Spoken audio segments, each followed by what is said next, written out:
Une femme voit son fils, qui est décédé il y a 9 ans, sur le bord de la route en conduisant. Elle klaxonne intentionnellement pour qu'il tourne la tête. Ses cheveux bouclés et ses traits sont exactement les mêmes que ceux de son fils. La femme est instantanément sans voix, surprise. Sans réfléchir, elle le suit rapidement jusqu'à un bus scolaire. Après avoir confirmé que le garçon est dans le bus, elle trouve un siège et s'assoit. Mais ses yeux ne quittent jamais le garçon et les cicatrices sur son visage la rendent encore plus certaine que c'est son fils qui s'est noyé il y a 9 ans. Elle suit le garçon jusqu'à un lycée local, apparemment calme et posé. Mais elle a déjà mémorisé l'emplacement de l'école dans son esprit. Elle trouve son ex-mari et lui raconte ce qu'elle a vu, mais l'homme ne croit absolument pas son histoire et ils se disputent violemment. Depuis la noyade de l'enfant, l'état mental de Lisa est problématique. Après leur divorce, sa femme actuelle fait tout pour l'empêcher de revoir Lisa. Mais Lisa pense que cela ne peut pas être une simple coïncidence. Elle se rend seule au commissariat pour signaler l'affaire, disant à la police qu'elle a trouvé des indices concernant son fils qui a été enlevé il y a 9 ans. Mais l'officier White apprend, d'après les dossiers qu'il a consultés, que le garçon a été déterminé comme étant noyé il y a 9 ans. Cependant, Lisa pense que le corps de son fils n'a jamais été retrouvé. Il n'est pas d'accord avec la conclusion hâtive, basée uniquement sur le fait d'avoir trouvé les vêtements de son fils à la surface du lac. Mais sans obtenir de preuves substantielles, la police ne peut pas rouvrir l'enquête. N'ayant pas d'autre choix, Lisa n'a d'autre solution que de surveiller la porte de l'école pour chercher activement des preuves. Lorsqu'elle voit le garçon sortir, elle s'avance rapidement pour le saluer, mais elle se retrouve par hasard face à un parent qui vient chercher le garçon à l'école. Elle n'a d'autre choix que de prétendre l'avoir pris pour quelqu'un d'autre et s'éclipser. Un moment gênant. Elle prend ensuite sa voiture et suit la voiture dans laquelle se trouve le garçon jusqu'à ce qu'ils arrivent dans un quartier résidentiel, avant de s'arrêter. Après avoir vu le garçon et son père entrer dans la cour, elle sort son téléphone et prend une photo de leur résidence lorsque personne ne regarde. De retour chez elle, en regardant les photos qu'elle a prises, elle ne peut s'empêcher d'avoir une terrible idée. Elle sort une photo d'elle et de son fils datant de 9 ans, prend des ciseaux et coupe ses cheveux pour les coiffer exactement comme sur la photo. Le lendemain, elle se rend à l'école du garçon pour postuler à un poste de professeur de musique.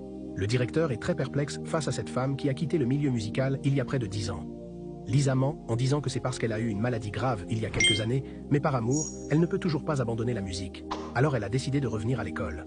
Le directeur exprime qu'il pense beaucoup à elle, mais elle doit soumettre un certificat de casier judiciaire dans la semaine avant de pouvoir entrer dans l'école. Alors qu'elle s'apprête à partir, la secrétaire lui demande, de manière suspecte, si elle a de l'expérience. Le désir de Lisa de retrouver son fils l'entraîne de plus en plus dans l'abîme, pas à pas. Même si elle sait que le permis de travail du jardinier est faux, non seulement elle ne le renvoie pas, mais elle accepte qu'il reste travailler ici indéfiniment. La seule condition est qu'il l'aide à contacter le groupe qui fabrique des faux certificats. Étant donné qu'un certificat de casier judiciaire doit être traité au commissariat pour éviter de susciter des soupçons, elle soumet le faux certificat à l'école et dès qu'elle quitte le bureau, elle se précipite vers la salle de musique. En voyant le garçon jouer de la guitare seul dans la salle de musique, elle est très émue, pensant que son fils doit avoir hérité de son talent musical. Elle feint de discuter avec le garçon en tant que professeur de musique, mais elle probe constamment ses paroles. Et ta maman, elle est... C'est juste mon père et moi, d'accord? Eh bien, si tu penses à ça un jour, qu'est-ce qui se passe? À ce moment-là, la secrétaire voit la femme seule avec un élève dans la salle de musique et devient suspicieuse. Mais Lisa répond, de manière justifiée, qu'elle a déjà soumis le certificat au bureau du directeur. Puis elle part. Ces derniers jours, Lisa a délibérément pris contact avec le garçon plusieurs fois, mais elle n'est pas satisfaite tant qu'elle n'a pas assisté à une réunion parents-professeurs où elle rencontre le père du garçon, Marc. Sous le prétexte de ne pas vouloir gâcher le talent du garçon, elle exprime son souhait de lui donner des cours de musique pendant son temps libre. Mais elle est rejetée par le père du garçon. Nous allons bien comme ça. En entendant cela, Lisa pense encore plus que l'autre partie a des remords. Cette nuit-là, elle se présente sans invitation chez Marc. Tout va bien? Entre. L'homme observe nerveusement pour vérifier qu'il n'y a personne dehors avant de fermer la porte. Voyant que les deux se retrouvent rapidement dans la musique, il ne veut pas les déranger. Il dit bonjour et part ensuite acheter du thé.